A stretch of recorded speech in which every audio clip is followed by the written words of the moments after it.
لو ما كنتش لسه شفت القسم الاول من الموسم الاول من انمي جيكو كوراكو يا صديقي، يبقى شوفه الاول علشان فيه شويه معلومات مهمه جدا علشان تفهم بقيه الانمي. السلام عليكم اصدقائي، كيف حالكم؟ وحشتوني. اهلا بكم في مدمن تلخيص. لو دي اول مره ليك في القناه يا صديقي، فانا بنزل فيديو كل يومين 3 باذن الله، فمن فضلك اشترك في القناه وفعل جرس التنبيهات علشان تجيلك الفيديوهات الجديده اول ما تنزل. وما تنساش طبعا يا صديقي تدعس اللايك حالا بالا فال. وبدون اي تاخير يلا بينا.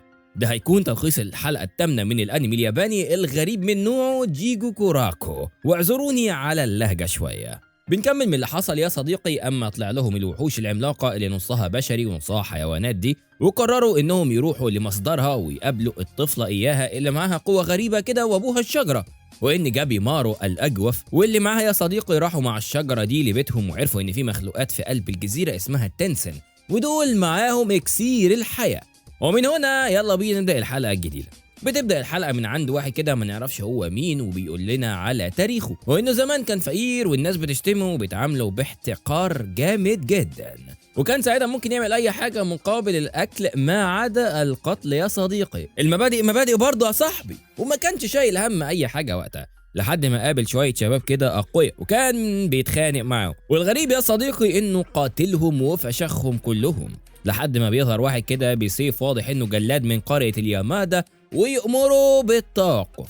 تنتقل الصورة بعديها لواحد من المجرمين يا صديقي ومعاه الجلاد بتاعنا تايهين في الجزيرة إياها، لكن وهم بيتكلموا يا صديقي بيظهر لهم كائن كده على شكل بشري بس واقف على المية، بيظهر من العدم ويتحول فجأة إلى رجل يا صديقي. ما هذا الكائن؟ ويبدأوا في الهرب منه ويسألهم انتوا بتهربوا ليه؟ انتوا ميتين. ويقابلهم في لحظة في جريهم كده ويضرب الجلاد ضربة واحدة بنفس طاقة الطفلة إياها من الحلقة اللي فاتت، فتطير الجلاد حرفيا تلبسه في شجرة، ويبدأ يوجه الضربات للطفل المجرم ده لكنه يتفاداها بمهارة، وأثنى عليها كمان الكائن ده وبدأ في التحرك إليها. وإذ فجأة الجلاد بيقوم من وقعته وهو بيهجم بسيفه على الكائن ده معوره في وشه، واه لكن عينيه بتتخلق من جديد وبيطلع منها زي شجرة كده أو وردة صغيرة أو غصن يعني، ويبدأ يهجم الجلاد ده مرة تانية على الكائن بسرعة جنونية، لدرجة إنه في ضربة واحدة قطع له إيديه الاتنين وراسه كمان. وبدأوا بعديها في الجري هروبا من هذا الكائن التنسن، واعتقدوا انهم جريوا من الكائن ده لكنه بيطلع لهم من جديد وهو كله شجر وبينمو من جديد. لكن يا صديقي يأتي سيف طائر من حيث لا ندري ويطير راس الكائن ده مرة تانية، ويكون ده جلاد تاني يا صديقي ويقول لهم اهربوا. ويبدأوا يدردشوا شوية بعد ما جروا شوية حلوين، واتضح ان المجرم اللي مع الجلاد رقم 2 ده مات، وقرر الجلاد ده انه يرجع القرية. لكن الطيار في المية كله بيوجه كل الناس وكل المراكب للجزيرة مرة تانية، يعني مفيش خروج من الجزيرة دي للأسف الشديد يا صديقي. وفي لحظة يا صديقي الجلاد ده بيرفع السيف بتاعه على المجرمة الصغيرة دي، ويقول للجلاد اللي تبعها انت ليه بتحمي المجرمة دي، ويأمره انه يشرح موقفه، ويرد عليه ويقول له الطفلة دي ما عملتش حاجة علشان يتحكم عليها بالإعدام ذبحا. واتضح يا صديقي ان الجلاد اللي تبع الطفلة دي هو الشاب اللي دخل الخناقة في أول الحلقة، والجلاد اللي قبله ده هو اللي أوقفه وعلمه السيف وعلمه ازاي يكون ساموراي وسياف. وساعتها يا صديقي حس المعلم ده ان الجلاد الطالب ده بتاعه بيقول الصدق فصدقه وهدى اللعب. وفجأة يا صديقي بيظهر لهم الكائن اليادة مرة تانية من العدم، وياخدهم المعلم وينط بيهم نطة كبيرة شوية يبعدهم عن الكائن ده منقذا الطفلة والطالب.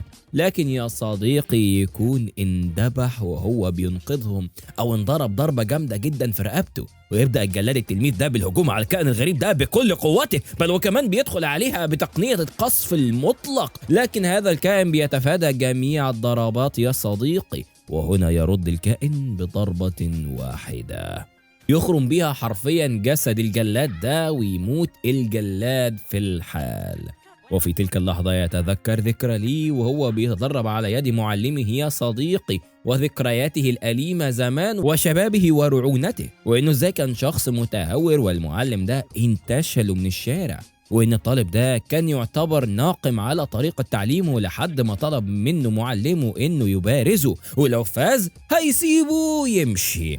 وبالفعل قد كان يا صديقي، وبدأ التلميذ في مجابهة المعلم، لكن يوما بعد يوم بعد يوم ما عرفش يعمل حاجة مع معلمه. ما هو مش من يوم وليلة تقدر تعدي المعلم بتاعك يعني يا صديقي. لحد ما جه يا صديقي اليوم اللي الطفل فيه يقدر يوصل لرقبة المعلم بتاعه، وفي تلك اللحظة يا صديقي يوافق التلميذ أن يكون طالبا لهذا المعلم.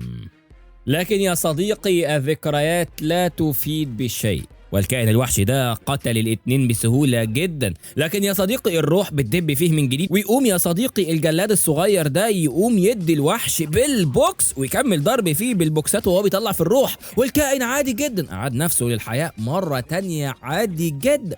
وفي تلك اللحظة المعلم أخذ الطفلة وجري بيها. لكن يا صديقي حرفيا الوحش ده مش فارق معاه أي ضرب ولا أي تقطيع ولا أي بتنجان، لحد ما ضحى بنفسه الجلاد التلميذ. ويقسم هنا المعلم يا صديقي بأنه هينتقم لتلميذه. وهنا يا صديقي بتنتهي الحلقة الغريبة دي اللي كلها حزن ووجع وضرب وتضحية.